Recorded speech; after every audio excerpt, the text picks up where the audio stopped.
నమస్తే, నా పేరు డాక్టర్ లక్ష్మీ పూర్ణిమ, ఆయుర్వేదిక్ కన్సల్టెంట్ మెడి9. ఈరోజు మనం మైగ్రేన్ ఆడవాళ్ళలో ఎందుకు వస్తుంది ఎక్కువగా అనే టాపిక్ పైన మాట్లాడుకుందామండి.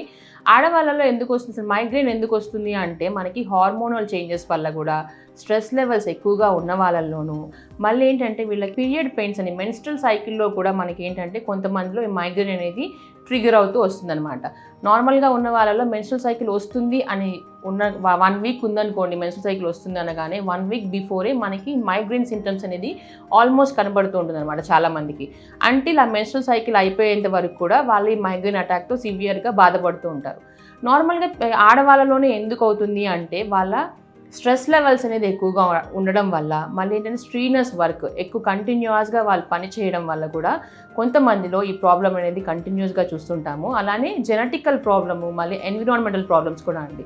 జెనెటికల్గా చూసుకున్నట్లయితే ఇంట్లో ఎవరికైనా మైగ్రేన్ ప్రాబ్లమ్స్ ఉంది అంటే అది క్యారీ ఆన్గా మనకి చూస్తుంటాము. ఆ జనరేషన్స్ టుగెదర్ ఆ మైగ్రేన్ ప్రాబ్లమ్ అనేది చూస్తుంటాము. అలా ఫీమేల్స్లో చూసుకున్నట్లయితే మనం కూడా క్లైమేటికల్ చేంజెస్ కూడా ఎన్విరాన్మెంటల్లో చూసుకున్నట్లయితే కంటిన్యూస్గా ఎవరైతే హీట్కి ఎక్స్పోజ్ అవుతూ ఉంటారో, లేకపోతే కోల్డ్కి సివియర్గా ఎక్స్పోజ్ అవుతుంటారో టూ మచ్గా, వాళ్ళల్లో ఈ మైగ్రేన్ అనేది మనము చూస్తూ ఉంటాం అనమాట ఆన్సెట్గా.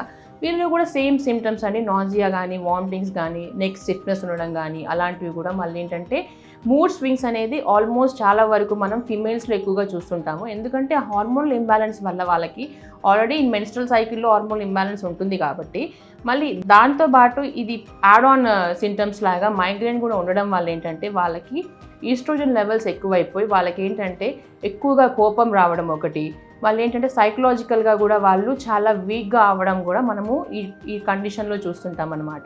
ఇలా ఉన్న వాళ్ళలో మనము డైట్తో కూడా కొంతవరకు అయితే మనం తగ్గించవచ్చండి మైగ్రేన్. వీళ్ళలో చూసుకున్నట్లయితే ఫీమేల్స్లో ఎక్కువగా స్ట్రీనస్గా వర్క్ చేసే వాళ్ళు కొంచెం వర్క్ బర్డెన్ తగ్గించుకొని, కొంచెం స్ట్రెస్ లెవెల్స్ అనేది డిక్రీజ్ చేసుకున్నట్లయితే మనకి ప్రాబ్లం చాలా వరకు మనము ఫుల్ స్టాప్ పెట్టచ్చు. అలానే ట్రిగర్ అయ్యేది మనకి మైగ్రేన్ ఏదైతే ట్రిగర్ అవుతుందో అటువంటి వస్తువులు తినకుండా ఉండడం ఒకటి మనం కంపల్సరీ మన కాషన్లో ఉంచుకోవాల్సి వస్తుంది. మళ్ళీ వీళ్ళు ఏంటంటే ఎక్కువగా స్ట్రాంగ్ స్మెల్స్ అండి, ఎక్కువగా ఏంటంటే హార్డ్ స్మెల్స్ ఎక్కడైతే వస్తుంటుందో దానికి ఎక్స్పోజర్ కాకుండా ఉండడం ఒకటి.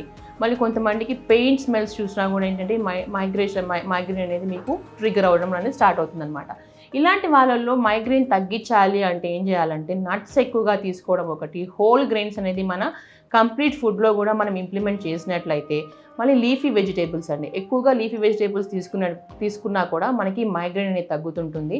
ఇలా కొన్ని ఫుడ్ హ్యాబిట్స్, మన డైటిక్ హ్యాబిట్స్, మళ్ళీ మన సైకిల్లో కూడా మనకి స్లీప్ అనేది చాలా ముఖ్యమండి. స్లీప్లో కూడా మనకి డిస్టర్బెన్సెస్ ఉన్నప్పుడు కూడా మనకి మైగ్రేన్ ట్రిగర్ అవ్వడం కంటిన్యూస్గా చూస్తుంటాం కాబట్టి, ఇలాంటి వాళ్ళు ఏంటంటే కంటిన్యూస్గా 8 hours ఆఫ్ స్లీప్ అనేది కంపల్సరీ, పడుకోవాల్సిన టైం అనేది మనం తీసుకుంటూ ఉండాలి. ఇతర ఉన్నా కూడా ఎక్కువగా కూడా మనం ఏంటంటే లైట్కి ఫోకస్ అయ్యే పనులు చేసే వాళ్ళు కూడా కొంచెం ఆ లైట్ నుంచి కొంచెం తక్కువగా ఉండేటట్లయితే చూసుకున్నట్లయితే మనకి ఏంటంటే ఈ మైగ్రేన్ అనేది ట్రిగర్ అవ్వకుండా ఉంటుంది. కాబట్టి మైగ్రేన్ ట్రిగర్ అయ్యే వస్తువులు లాంటివి కూడా మనం ఏంటంటే తీసుకున్నట్లయితే చాక్లెట్స్ కానీ, క్యాన్డ్ ఫుడ్ కానీ, మనకి ఇలాంటివన్నీ కూడా మైగ్రేన్ ట్రిగర్ చేస్తుంది.